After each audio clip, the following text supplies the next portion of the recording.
an individual can go to couples therapy to help change your reactions to your partner or to help evaluate the relationship. Are you asking questions about whether you guys are going to make it or not? I mean, in your romantic relationship.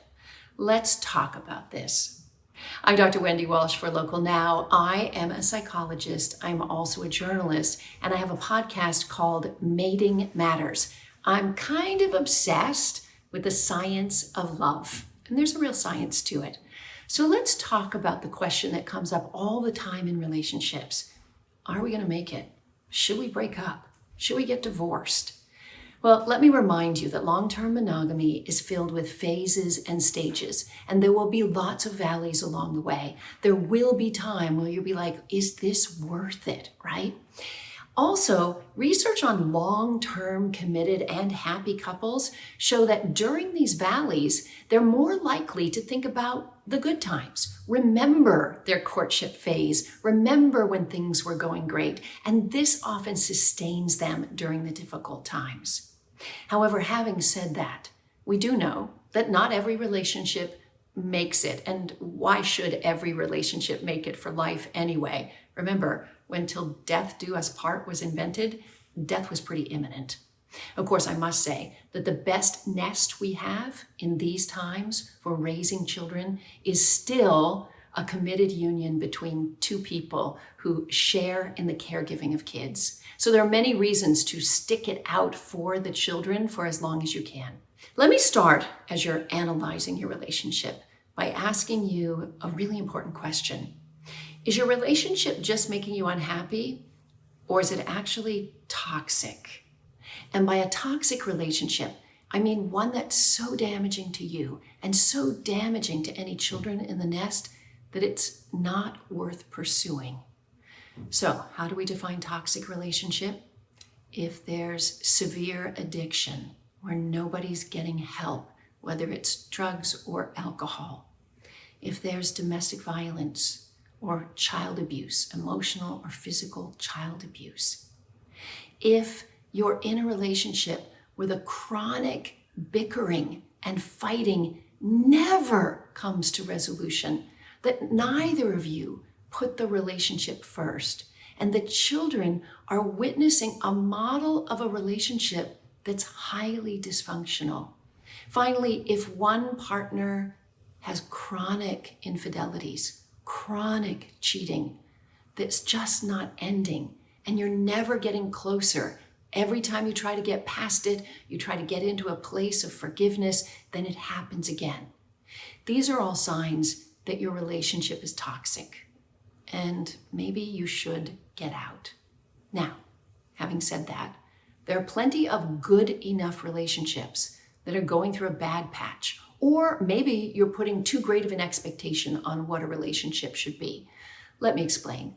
So right now, our relationship is our be-all and end-all, especially if you're practicing social distancing or quarantining. Literally, you're expecting that person to be your best friend, your emotional support, your intellectual stimulation, your wild bedroom partner, everything possible, your financial partner, your childcare partner. And that's putting a lot of pressure on one person. You see, not so long ago, we lived in villages, and relationships were bridges between tribes, but they weren't the be-all and the end-all. We didn't depend on one person for all of our emotional needs. So I ask you, are there ways that you can take the pressure off your relationship by growing other kinds of friendships that can support you emotionally?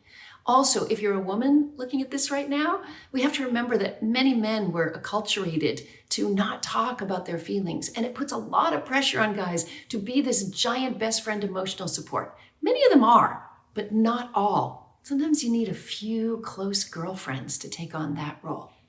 So ask yourself, are you putting all your eggs in one emotional bucket? And should you be spreading it around? Are there other kinds of relationships to develop that can support you emotionally? And when I say other kinds of relationships, obviously I don't mean relationships that can threaten your relationship, not potential new partners, etc.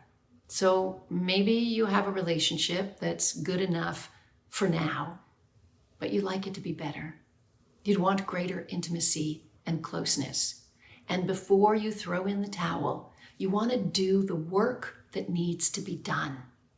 So that means finding a therapist. If you're social distancing, you can certainly find one online. There are lots of couples therapists out there practicing online. I know, I'm hearing you say it right now, but my boyfriend, husband, wife, girlfriend won't go to therapy. She won't try to fix herself. He won't try to fix himself. I hear this all the time. Remember, a relationship is like a system. It's like a machine with many moving parts. And if you adjust just one part in the system, it can change the whole machine and how it functions.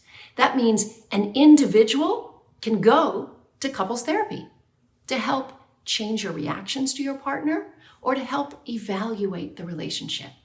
So before you throw in the towel, take the time to learn about your patterns and their patterns so you can make sure that if you do throw in the towel, that you won't be repeating the same mistakes again.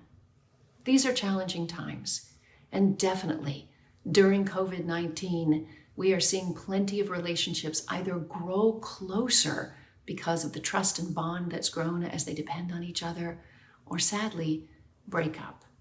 All I ask is that you spend some time truly evaluating. And also keep in mind, if your partner's really struggling with something, addiction, mental illness, etc., are you being an enabler?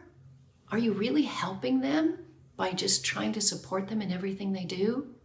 These are questions you can ask a personal therapist so that you can make the right decision for you and your family when the time is right. I'm Dr. Wendy Walsh. Thanks for watching. You can follow me anywhere on my social media at Dr. Wendy Walsh. And you can ask me any questions or give me comments about anything I've said. It's nice to connect with you here on Local Now.